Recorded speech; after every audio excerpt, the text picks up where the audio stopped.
अगली खबर भी राजस्थान के जयपुर से है, जहां एक व्यक्ति की पीट कर हत्या के बाद वहां पर हंगामा हो गया है।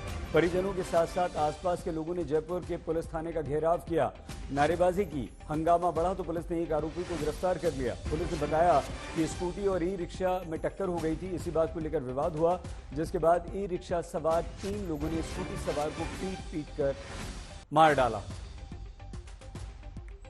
तो पता करते हैं कि ऐसा कुछ हुआ है।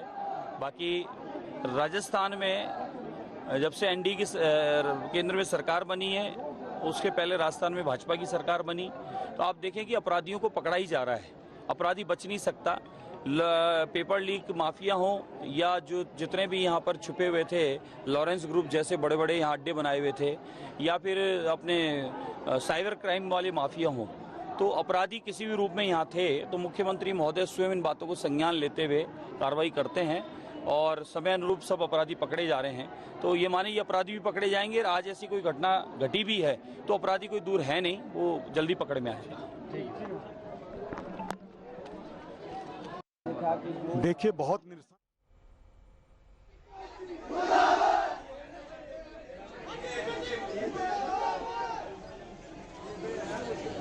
तनाव में देखिए एक युवक की पीट कर वहां पर हत्या कर दी। मामूली सी बात थी।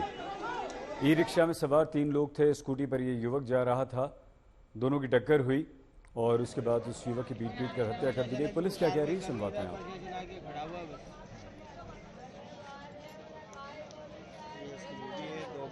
स्कूटी चालक और ई रिक्शा चालकों के बीच में एक लड़ाई झगड़े की घटना हुई थी, जिसके अंदर उनकी जो गाड़ियां थी वो आपस में टकरा गई थी।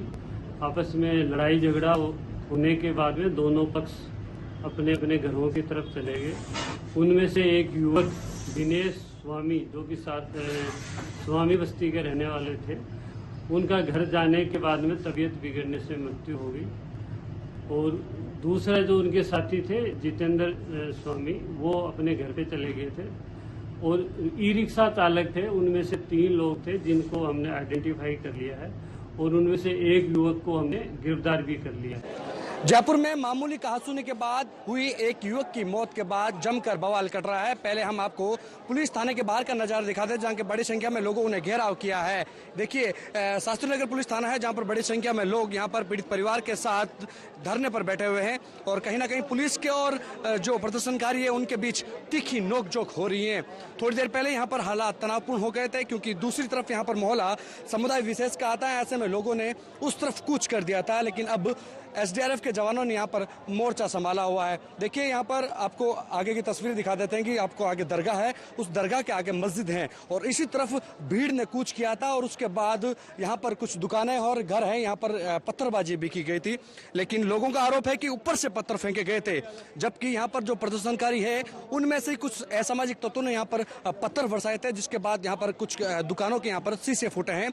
हालात फिलहाल तनावपूर्ण बने हुए हैं। पुलिस समझाइश करके कहीं ना कहीं मामले को शांत करने का प्रयास कर रही है, लेकिन जैसे तैसे पुलिस कर्मी यहाँ पर मामले को एक तरह से कहें कि समझाइश करके सल्टाना चाहती हैं। लेकिन लोगों का कहना है कि पीड़ित परिवार को 50 लाख का मुआवजा दी जाए, साथ ही सरकारी नौकरी भी दी जाए। हमारे साथ एडिशनल डीसीपी बजरंग सिंह शेखावत जी है, उनसे जान लेते हैं। सर, थोड़ी देर पहले स्थिति थोड़ी तनावपूर्ण हुई थी, कुछ पत्थर बरसाए गए, किस तरफ कहता है, किसने बरसाए?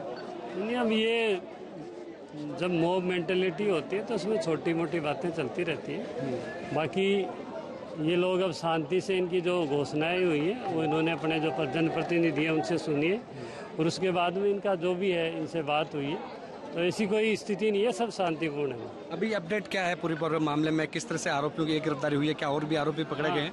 एक आरोपी की तो डिटेन कर लिया, दूसरे 2 आरोपियों को शीघ्र आज